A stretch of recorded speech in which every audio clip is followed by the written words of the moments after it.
I'm going to do this first section of the pro run very quickly. There's a lot of conversations in this chapter, and I thought I'll summarize them all. Dr. Carter talks to everybody about how great he is. Everyone agrees and supports him, except for Ramses, who thinks he's a big old liar. Yvette saunters off, at which point the men are left alone to talk about how much they'd like to sleep with Yvette. The answer is a lot. They would like to sleep with her a lot. Detective O'Reilly and Yvette are apparently involved. He tells her that he will kill her if she cheats. She is understandably a little nervous about this. Detective O'Reilly then basically verbally assaults Dr. Smith, accusing him of being behind things, saying he's going to keep his eye on him. Dr. Smith wanders off to get a turkey leg, not for the last time. Ramses Najir talks to the Countess. She thinks that there's a cult behind things. He thinks she is crazy. After that, Ziggy comes up and tries to talk to the Countess, who says she doesn't really want to talk to him right now, which frankly I understand.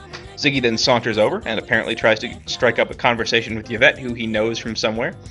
Yvette says she doesn't even know him, and he wanders away. Dr. Carrington wanders up, and Yvette hits on him fairly predictably. Then it's O'Reilly and Ziggy. O'Reilly continues his verbal assaults on everybody, although, to be fair, it's the deserving targets so far.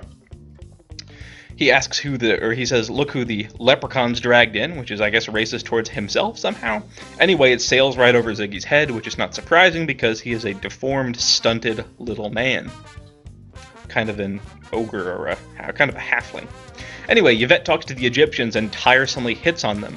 The Egyptians are then left to themselves, and while I would really like to have overheard their conversation, we go listen to the women instead. They talk about the Countess's ex-husband, who died under some fairly suspicious circumstances. Yvette then talks to Carter. Big surprise, she hits on him. They agree to meet up later. Carter and Tut Smith then have sort of an explosive confrontation. Each one of them thinks the other is up to no good and is a terrible person. Carter sort of threatens Smith, and that is left at that. You can actually see Steve Dorian before you have your meeting with him, if you don't go into the gift shop and just get the conversations. He is invited to meet up with Yvette later in the art gallery, presumably for the sort of thing that she does. Then you wander back, and having just overheard him, you meet him for the first time, and you're like, oh, Mr. Dorian, it's so crazy that you're here. But it's weird because you were just behind him listening. Anyway.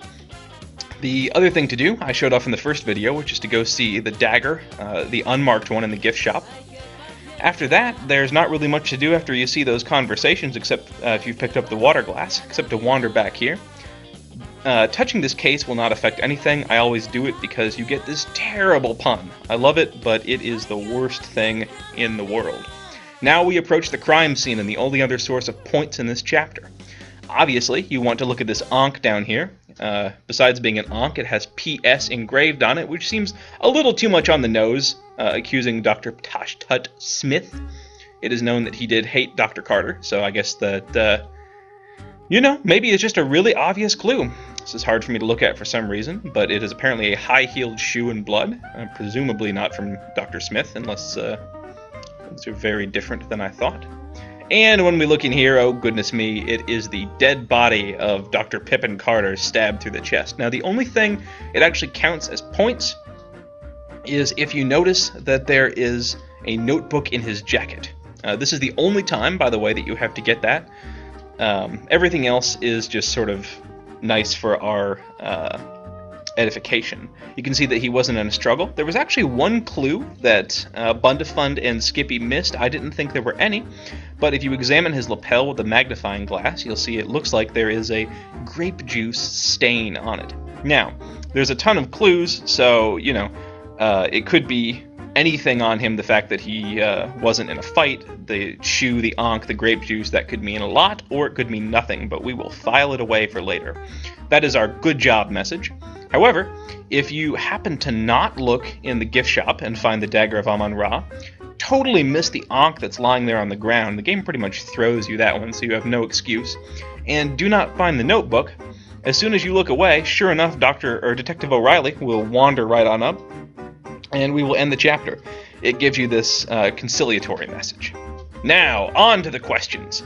First, we wanted to ask Dr. Carter about Dr. Carrington, who apparently was acting sort of strangely.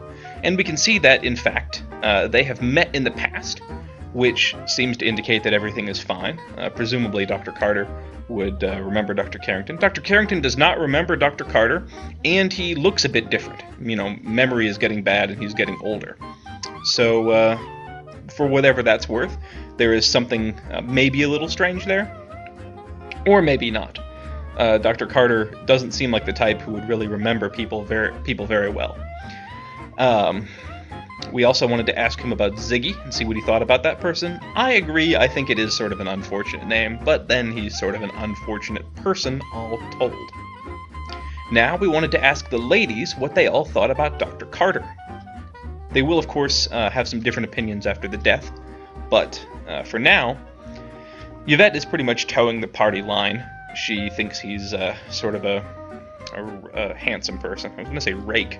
Forget if that's a word for a handsome man or not. She thinks he's handsome and is also an important person, which she is presumably attracted to.